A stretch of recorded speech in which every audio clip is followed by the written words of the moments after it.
Arrange marriage कर रहे हो तो जिनको आप जानते नहीं हो आपको उनके घर पे जाना है हमने, है ना। सो एक बहुत बड़ा टास्क था मेरे लिए। फिर से लोगों ने और ज़्यादा बोल दिया कि ये गाने वाने करके कुछ भी नहीं होता है और खाली लास्ट में लड़कियों की बदनामी होती है। आज देखो मैं ऐसी जगह पर रहती हूँ ना, यहाँ ना रोड ना नेटवर्क ना कुछ भी नहीं है, ठीक। जैसे अपने ससुराल में भी हूँ तो तब भी मैं वहाँ पे भी मैं दिखावा किसी चीज़ का कुछ भी नहीं करती हूँ। जो लोग मेरे वीडियो अच्छे से देखते होंगे, मेरे व्लॉग अच्छे से देखते होंगे, उनको पता होगा, है ना। Hi everyone, welcome back to my video. So कैसे हैं सभी लोग? आई होप कि सब अच्छे होंगे। मैं भी एकदम ठीक हूँ। स्वागत है आपका मेरे आज के नए व्लॉग में। सो मैं आई हुई हूँ मार्केट कर रही हूँ। मैं आई हूँ मायके। मैं इसलिए आई क्योंकि काफ़ी टाइम से शादी के बाद आप लोगों ने देखा होगा मैं कभी भी आके घर पे नहीं रुकी हूँ। सो हम लोग आते हैं फिर 1-2 दिन में चले जाते थे, तो मैंने सोचा था कि हाँ चलो इस बार मैं थोड़ा रुक के आऊँगी, फिर उसके बाद में ही आना जाना फिर जो भी होगा फिर बाद में देख लेंगे, है ना। तो बहुत चलना पड़ता है गाइस, बहुत ज़्यादा। और आज मैं व्लॉग भी नहीं बनाया क्योंकि आज मैं अकेली थी घर पे, मम्मी भी नहीं थी।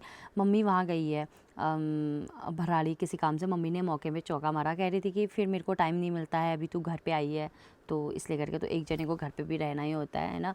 तो मैंने बोला ठीक है आप होके आओ, अपना काम करके आओ। सो फिर मैं सोच रही थी कि मैं नैनीहाल जाऊँ करके, बट वहाँ भी बहुत चलना पड़ता है और अब जाना पड़ेगा क्योंकि बोला है मैंने कि आऊँगी करके नानी लोगों को। सो मैं वहाँ का व्लॉग भी बनाऊँगी और ये वीडियो पता नहीं कब आएगी क्योंकि यहाँ पे नेटवर्क नहीं आते हैं। सो कोशिश करूँगी मैं आए, अगर मैं रात को अपलोड हो पाता है तो ठीक है, मैं अपलोड कर लूँगी। सो गाइज़, आज मैं आप सभी को कुछ अपने बारे में डिटेल में बताना चाहती हूँ। आज मैं अपने मायके आई हूँ। सो इस जगह के बारे में मैं यहाँ पे कितना रही हूँ, कितना क्या क्या मैंने किया है ना। तो बहुत सारे लोग ना, मैं जब भी घर आती हूँ ना तो मेरे से पूछते हैं कि तुम्हारा ससुराल कैसा होता है, तुम्हारे ससुराल में कैसा है, क्या है यार, तुम्हारा तो बहुत सही है, तुम्हारा ससुराल तुम्हें बहुत अच्छा मिला है, तुम्हारे मतलब तुमने अपनी किस्मत, तुम्हारी किस्मत बहुत अच्छी है कि तुम अच्छे घर पे गई हो, तुम्हें अच्छा हस्बैंड मिला है ना। तो उन लोगों ने मतलब अब होता ही है, सब लोग बोलते ही हैं। तो मैं ये सोचती हूँ कि उनको ये नहीं पता है कि इतनी सारी चीज़ें करने के लिए खुद को कितना स्ट्रगल करना पड़ता है ना। तो अब मैं सबसे पहले बताती हूँ, मैं यहाँ पे इस जगह पे 16 साल रही हूँ। मीन्स कि मैंने 10th भी यहीं से किया है। यहाँ से 3-4 किलोमीटर दूर स्कूल जाना पड़ता था, तो मैंने 10th किया। फिर उसके बाद 12th में सामा से ही किया मैंने, तो 2018 में मेरा 12th हो गया था। फिर उसके बाद मैं तब से बाहर ही हूँ। फिर मैं बागेश्वर गई, फिर मैंने कॉलेज किया एंड उसके बाद फिर उसके बाद जॉब की मैंने, है ना। तो यार चीज़ें ना देखो बाहर से तो बहुत सही लगती हैं। पहले क्या होता था ना, मैं आपको रियलिटी बता रही हूँ। देखो मैं हमेशा अपने वीडियो में मैं कभी भी किसी चीज़ का दिखावापन, फेकपन ना, जैसे अपने ससुराल में भी हूँ तो तब भी मैं वहाँ पे भी मैं दिखावा किसी चीज़ का कुछ भी नहीं करती हूँ। जो लोग मेरे वीडियो अच्छे से देखते होंगे, मेरे व्लॉग अच्छे से देखते होंगे, उनको पता होगा, है ना। सो मैं कभी भी किसी को या तो एक तो मैं झूठ नहीं बोलती और दूसरी बात कि मैं दिखावा नहीं करती हूँ। जो चीज़ है तो है, ठीक है, जो नहीं है तो नहीं है। चलो अब मैं आपको अपने बारे में कुछ चीज़ें बताती हूँ। जैसे 2000 कब की बात है, हाँ 18 मैंने जब पास आउट कर लिया था। जैसे मैंने 12th पास आउट किया, सो मैं फिर मेरे को जैसे होता है ना कि देखो मैं ऐसी जगह पर रहती हूँ ना, यहाँ ना रोड ना नेटवर्क ना कुछ भी नहीं है, ठीक है। बहुत सारे लोग, आप लोग अगर यहाँ आओगे ना, आप लोग यकीन नहीं कर सकते कि मैं ऐसी जगह से भी हूँ करके, ठीक। तो अब जैसे होता है ना यार, जहाँ जो गांव ज़्यादा विकसित नहीं होता है, वहाँ के लोग ज़्यादा विकसित नहीं होते हैं। सो वहाँ के लोगों की ना थोड़ी मेंटलिटी जो होती है, वो ये सोचते हैं कि उनके जो थॉट होते हैं वो बहुत पुराने वाले होते हैं। आजकल के ज़माने में भी मतलब अभी थोड़ा सा नेटवर्क आया है तो थोड़े लोग अभी अपडेट हो रखे हैं, बट 2018, 19, 20 लॉकडाउन तक तो कुछ भी अपडेट नहीं थे गाइस लोग, है ना। तो लोगों की मेंटेलिटी थी यही कि अब 12th पास आउट कर लिया, अब इसकी शादी कराओ और अब जो है ज़्यादा मतलब वो नहीं करना चाहिए, शादी कराओ शादी कराओ। तो मेरे मम्मी पापा को भी ना लोग बहुत कहते थे कि तुम ना अपनी बेटी को ऐसे ज़्यादा वो मत किया करो और शादी करा दो, शादी करा लो। कब तक है, एक दिन तो शादी करनी है, शादी के बाद काम वाम करना पड़ता है और ये है तो काम सिखाओ और ऐसा करो वैसा करो, है ना। तो ऐसा बोलते थे लोग, ठीक है। बट मैं उन सब लोगों को ना इग्नोर करती थी। हालांकि अब मैं भी सोचती थी कि हाँ यार, एक एज में लड़की को शादी तो करनी ही होती है, क्योंकि यार ऑब्वियस ऑब्वियस सी बात है, करनी तो होती है, चाहे कोई भी हो। सोचती थी हाँ करनी तो होती है, बट यार अभी वो एज है ही नहीं शादी करने की। इतनी छोटी सी एज में आप शादी करो, और अगर आप अरेंज मैरिज करो तो जिनको आप जानते नहीं हो आपको उनके घर पे जाना है हमने, है ना। सो एक बहुत बड़ा टास्क था मेरे लिए। सो मैंने मम्मी को मना किया, मैंने बोला नहीं मुझे अभी शादी नहीं करनी है। फिर उसके बाद मैंने डिसीजन लिया, उस टाइम पे वीडियो का कुछ उतना कुछ था नहीं, तो मैंने मम्मी को बोला था कि मुझे ना जॉब करनी है, मैं जॉब कर लूँगी, ठीक है। 2018 तक जितना भी मेरे मम्मी पापा ने खर्चा किया होगा, उसके बाद से मैंने घर से मांगना बिल्कुल ही बंद कर दिया था। क्योंकि फिर मैंने 6 महीने का कोर्स किया था मैंने कंप्यूटर का, फिर मैं वहीं जॉब करने लग गई थी। सो जितना भी मुझे सैलरी मिलती थी 2000 3000 5000 जो भी था, मैं उसी पे मतलब उसी से मैं अपना जो खर्चा होता है वो चला लेती थी, क्योंकि मेरे कोई एक्स्ट्रा खर्चे थे नहीं। और मतलब उस टाइम पे उतना उतना ही था यार, फिर है ना। तो मैं सारी चीज़ें मैनेज कर लेती थी, ठीक। और अब उसमें क्या होता है, सेविंग भी नहीं होती है। 2-3 हज़ार 5 हज़ार में आपकी क्या ही सेविंग होगी, है ना। और बागेश्वर वाली जैसी जगह पे रेंट पे हम लोग रहते हैं तो नहीं हो पाता है, ठीक है। तो उससे क्या होता था कि हाँ खर्चा चल रहा है, ठीक है चलता है। फिर लॉकडाउन लगा।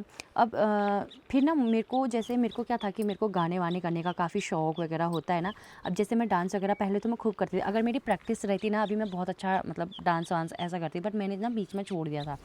तो अब मेरा क्या रहता था कि मैं वो करती थी, जैसे हाँ मुझे काफ़ी गानों के ऑफ़र आते थे, और तो मैं फिर उसके बाद मैंने 1-2 गाने किए। सो फिर से लोगों ने और ज़्यादा बोल दिया कि ये गाने वाने करके कुछ भी नहीं होता है, और खाली लास्ट में लड़कियों की बदनामी होती है आजकल के टाइम पे। और इनकी तो शादी भी नहीं होती है, जिनके जो ये गाने करते हैं इनकी तो शादी नहीं होती है, लड़कियों को नहीं लेके जाते हैं, ये वो मतलब बहुत गंदी निगेटिविटी फैला दी थी लोगों ने, ठीक है। मतलब बोलते थे, हमारे गांव के लोग बोलते थे, आसपास के गांव के, मतलब कोई भी यार, हर कोई जो जानने वाला था वो यही बोलता था। मैंने इग्नोर किया उस चीज़ को, और मैंने यही बात अपने घर वालों को भी समझाया, मम्मी पापा लोगों को मैंने बोला ऐसा नहीं होता है, वो खुद पे बात होती है कि तुम कैसे रह रहे हो, ठीक है। तो उसके बाद ये चीज़ें भी झेली। फिर लॉकडाउन लगा। लॉकडाउन के बाद क्या हुआ, टिकटॉक आया। सो अब मैं उस पे वीडियो बनाने लगी, तो उस पे गलती से 1-2 वीडियो वायरल जाने लगी। सो अब मुझे उस टाइम पे अर्निंग का भी नहीं पता था, अब तब भी मैं जॉब करती थी, ठीक है। तो अब मैं वीडियो वैसी जैसे जब मुझे टाइम मिलता था, लॉकडाउन में तो खैर क्या था, पूरा बंद था, तो उस टाइम पे हम बनाते थे। फिर उसके बाद लॉकडाउन खुल गया था, फिर मैंने दोबारा से अपना जॉब स्टार्ट कर लिया था, और मैं टाइम मिलता था तभी मैं वीडियो बनाती थी, वरना नहीं बनाती थी। अब जैसे उस टाइम पे घर पे भी, जैसे मैं अभी यहाँ पे बैठ के वीडियो बना रही हूँ, उस टाइम पे क्या था ना कि जब हम फ्री हैं तब वीडियो बनाओ, ये नहीं कि आपका काम ही वीडियो बनाना है, ऐसा नहीं है। क्योंकि एक तो मैं ही खुद ज़्यादा अपडेट नहीं थी, और दूसरी बात कि अब मैं अपडेट नहीं थी तो मेरे मम्मी पापा क्या ही अपडेट होते।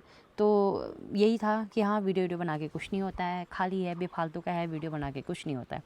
सो अब फिर क्या हुआ, मैंने क्या कहते हैं, हाँ लॉकडाउन के बाद मैंने जब वीडियो बनाना स्टार्ट किया, और हाँ मुझे कभी किसी ने मतलब जैसे मेरे जानने में ना बहुत लोग थे जिनको यूट्यूब के बारे में बहुत नॉलेज था, और व्लॉगिंग बहुत सारी चीज़ें थी। तो उन्होंने मुझे कभी नहीं बताया कि तू स्टार्ट, और हाँ वो मुझे अपने चैनल के लिए करवाते थे कि हाँ हम ना अपने चैनल में ऐसे ऐसे वीडियो बना, और मैं कर लेती थी, ठीक है कोई बात नहीं यार कर लो। मेरी ऐसी सोच भी नहीं थी कि मैं क्यों करूँ दूसरों के चैनल के लिए ये वो शो करके, है ना। आजकल के लोग तो अगर थोड़ा भी अगर कोई किसी का काम करता है तो पेमेंट बोलते हैं, बट मेरा ऐसा कुछ नहीं था, मैं फ्री में ही काम कर देती थी, ठीक है। जबकि मेरे टिकटॉक पे काफ़ी अच्छे खासे फॉलोअर्स थे। फिर उसके बाद मैंने क्या किया, हाँ फिर उसके बाद मुझे नहीं आइडिया था इस चीज़ का कि वीडियो बनाना होता है, और इससे जो है अर्निंग होती है। तो फिर क्या हुआ, जब इंस्टाग्राम आया, इंस्टाग्राम पे भी मैं रील नहीं बनाती थी, बस वैसी नॉर्मल वीडियो डालती थी। फिर मुझे कोई मेरी जानने वाली दीदी थी, उन्होंने बोला रील क्यों नहीं बनाती तू, रील बनाया कर। अब मेरे पास उस टाइम पे उतना अच्छा फ़ोन भी नहीं था, तो वो अटकता था, ब्लर आता था, तो मैं वैसे ही डाल देती थी, बट वो वीडियो भी जाने लग गई थी। सो अच्छी खासी वीडियो जाती थी, बट मुझे नहीं पता था कि हाँ ऐसा होता है। मुझे पहली बार किसी ने प्रमोशन दिया, उसके मुझे 500 रुपये दिए, ठीक है, एक गाने का। सो उन्होंने खुद से दिया कि आप ना इसमें रील बना दो, और आप मुझे अपना गूगल पे नंबर दे दो, मैं आपको पेमेंट कर देता हूँ। सो मुझे बहुत अच्छा लगा कि यार हाँ 500 रुपये एक रील का, पहाड़ी सॉन्ग का मतलब। सो मेरे को बहुत खुशी हुई उस चीज़ की। मतलब मेरे फॉलोवर हो गए थे 20-25-30 हज़ार फॉलोवर, 30 या 30-40 हो गए थे। सो मेरे को बहुत अच्छा लगा उस चीज़ का, है ना। सो उसके बाद मैं ऐसे ही 500 रुपये लेने लग गई, मतलब एक रील का। और बहुत सारे लोग अब फ्री में भी बनवाते थे, तो उनका भी मैं फ्री में बना देती थी। मैं सोचती थी रील तो बनानी ही है, चलो बना दो, ठीक है। ऐसी ऐसी फिर मुझे जैसे ही मैं हल्द्वानी गई, हल्द्वानी जाके मुझे रोहन मिले। स्टार्टिंग में ही जैसी मैं गई वैसी मिले, तो उन्होंने मुझे थोड़ा सा बोला कि तू वीडियो बनाया कर, तेरे अच्छे खासे फॉलोअर हैं, तुम ऐसा कर सकती हो, वैसा कर सकती हो, करो, इस पर बहुत पैसा है, जॉब करके कुछ नहीं होगा। मैं हल्द्वानी जॉब करने के पर्पज़ से ही गई थी, ताकि मेरे घर वाले मेरी शादी ना कराए और मैं थोड़ा जॉब कर लूँ, मेरे को अपने लिए टाइम मिल जाए, और देन जब मेरी सही एज हो जाएगी तो फिर मैं खुद से शादी कर लूँगी करके। तो मुझे रोहन ने बोला कि तुम जॉब मत करो और तुम इसी पे करो अपना 24 घंटा, तुम व्लॉगिंग बनाओ और रील बनाओ, ये करो वो करो। हम लोग बहुत मेहनत करते थे। जैसे मेरी 1-2 ड्रेस होंगी, रोहन वो लेके एक दिन में 3-4 ड्रेस में वीडियो बनाना, शूट करना, क्योंकि डेली डेली मिलना हो नहीं पाता था, है ना।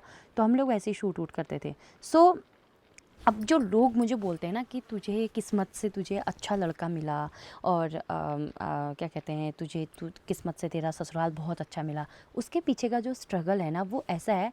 मैं इस गांव में होती और इस जगह पे होती, इसी जगह पे अभी मैं यहाँ काम वाम कर रही होती। सो अगर मैं यहाँ पे होती ना, कोई मुझे वहाँ खटीमा से आके मुझे यहाँ से लेके नहीं जाता, ठीक है। सबसे पहले तो मैंने खुद को उस लायक बनाया। मैंने लोगों की बातों को इग्नोर किया। लोगों ने इतने ज़्यादा, मतलब ये अब देखो, अब लोग मुझे बोलते हैं कि वाह तेरी क्या किस्मत है, तेरा बहुत बढ़िया है। उनको नहीं पता है, अगर मैं पहले ही 12th पास आउट होने के बाद कहीं और शादी कर लेती, तब मेरी किस्मत ऐसी थोड़ी ना होती। कहीं किसी दूसरे गांव में शादी कर ली होती, और अभी घर का काम कर रही होती। ज़्यादा से ज़्यादा अभी सोशल मीडिया का ज़माना, अभी औरतें अभी कच कच कच कच करती हैं फेसबुक में, वैसे क्या पता मैं भी कर रही होती। सो ये नहीं होता यार, किस्मत वाली तो बात ही नहीं होती है। किस्मत 1% आपकी किस्मत होती है, बाकी 99% आपका स्ट्रगल होता है। एंड मतलब आपको डिसाइड करना होता है कि आपको करना क्या है। अगर मैं आज से 3-4 साल पहले शादी कर चुकी होती तो मैं रोहन से थोड़ी ना मिलती, है ना। सो ये चीज़ें नहीं होती हैं। देन मैंने बहुत मेहनत करी, बहुत हम लोगों ने रील बनाए। और सबसे बड़ी बात, जब मुझे रोहन मिला ना, मैं लॉयल रही, हमेशा लॉयल रही। और मेरा बिहेवियर कभी किसी के लिए गलत नहीं है। मैंने कभी किसी का बुरा नहीं चाहा, ना किसी का बुरा किया। सो उसको मैं अच्छी लगी, सो उसने मेरे से शादी करी। खुद को भी सही रखना पड़ता है और बहुत सारी चीज़ें देखनी भी होती हैं, ठीक है। तो मेरा यही एक्सपीरियंस है गाइस यहाँ का। और मैं सोचती हूँ यार, यहाँ जो हमारा गांव है वो अपडेट नहीं है, बिल्कुल भी नहीं है, बिल्कुल भी नहीं। अभी थोड़ा सा फ़ोन आ रखा है, तब जाके थोड़ा सा है, थोड़ा सा 4-5% है, वरना बिल्कुल नहीं। सो मैं सोचती हूँ चलो, अब मेरे से सब लोग बोलते हैं कि किस्मत की बात है, तूने पंडित से शादी करी और तुझे लड़का अच्छा मिला है, और तेरा ससुराल मतलब तेरा ससुराल भी अच्छा है। टच वुड मैं सब ठीक है, बट मैं कभी भी दिखावा नहीं करती हूँ, ना अपने हस्बैंड को लेके दिखावा करती हूँ, ना अपने ससुराल वालों को लेके दिखावा करती हूँ। मैं कभी नहीं करती हूँ, और ये आदत मेरी है भी नहीं। सो मैं सोचती हूँ कि आदमी को हमेशा पोलाइट रहना चाहिए, जैसा है चलते आ रहा है वैसे ही रहो।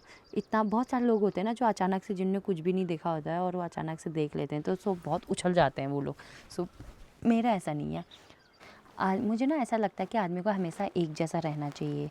चाहे आप कितना ही आगे बढ़ जाओ, और आप भले ही कुछ भी हो, आपके पास बहुत पैसा भी हो, तब भी आप सेम रहिए, वैसे ही रहिए। सो अभी हम भी बहुत स्ट्रगल कर रहे हैं अपनी लाइफ में, अभी भी कर रहे हैं, और पहले भी मैंने बहुत स्ट्रगल किया हुआ है। सो मैं किसी के लिए ना गलत करती हूँ, ना कभी मैं गलत सोचती हूँ। हालांकि मेरे जो नसीब में है वो यही लिखा हुआ है कि हाँ, अगर मैं किसी के लिए अच्छा करती हूँ तो डेफ़िनेटली वो मेरे साथ गलत होता है। और हाँ, मैं जो मुझे पहले से जानते हैं उनको पता है कि मैं कैसी हूँ, क्या हूँ और कैसे रहती हूँ। जैसे ना, मुझे एक बार बीच में एक दीदी का कॉल आया था। सो वो हमारी साइड की हैं, तो उन्होंने मेरे से नॉर्मल तरीके से बात करी। उन्होंने बोला यार तेरा कितना सही है, अब बढ़िया। पहले कैसे रहते थे हम लोग, क्योंकि हम लोग ना पहले बागेश्वर में अगल बगल ही रहते थे साथ में। तो उन्होंने बोला कि यार पहले हम लोग बागेश्वर में कैसे रहते थे, अब देखो कहाँ अलग अलग हो गए हैं, और तेरा कितना बढ़िया हो गया है। क्योंकि ये चीज़ मतलब तेरी किस्मत कितनी अच्छी हो गई है, तुझे बहुत अच्छा ससुराल मिला है जैसा तुझे चाहिए था, तुझे वैसा हस्बैंड मिला है जैसा तुझे चाहिए था। तो उन्होंने बोला कि ये चीज़ें सब तेरी वजह से मिली है, क्योंकि कभी तूने किसी का गलत नहीं करा। हालांकि लोग तुझे गलत बोलते थे, बट तूने कभी किसी के साथ गलत नहीं करा, और ना ही कभी किसी के लिए बुरा सोचा, ना कभी मैं मन में रखती थी किसी के लिए कुछ गलत। उन्होंने मेरे से ऐसी बातें करी, क्योंकि वो मुझसे पहले से जानती हैं मुझे। तो जो लोग नहीं जानते हैं उन लोगों को लगता होगा कि हाँ ये तो ऐसी है वैसी है ना। सो पहले ना अगर आप किसी इंसान के बारे में कुछ भी बोलते हैं, सबसे पहले आप उसको जान लिया करो कि वो कैसा है। मेरा एक्सपीरियंस तो लोगों के साथ ना बहुत गंदा रहता है, बहुत ही ज़्यादा। मुझे मेरे जैसे लोग ना बहुत कम मिलते हैं। एंड मेरे साथ और मेरे हस्बैंड के साथ भी ऐसे होता है। हमें मतलब बहुत कम लोग मिलते हैं ऐसे जो मतलब एकदम जैसे ना जो हमारे जैसे हो। बट मुझे तो हमेशा मतलब ऐसे लोग मिलते हैं जो मतलब एकदम, अगर उनका भला होगा मतलब बोले तो, अगर उनका क्या कहते हैं उनके उनके मन की होगी तो ठीक है वो मेरे हैं, अगर उनके मन की नहीं है तो फिर वो फिर मेरे से कटना स्टार्ट हो जाते हैं। सो मैं सोचती हूँ कि यार कोई बात नहीं, छोड़ो, और जिसके लिए जितना भी हो हमेशा भला ही करना चाहिए, है। तो जो आज का जो वीडियो है वो मैं एंड करती हूँ, और अभी मम्मी आने वाली है। सो फिर मैं व्लॉग बनाऊँगी गाइस, ठीक है। तो चलो बाय बाय, जल्दी मिलते हैं गाइस हम लोग। बहुत गर्मी हो रही है और यहाँ मच्छर इतना काट रहे हैं ना, मैं सच में बहुत ज़्यादा मच्छर काट रहे हैं, बहुत ही ज़्यादा।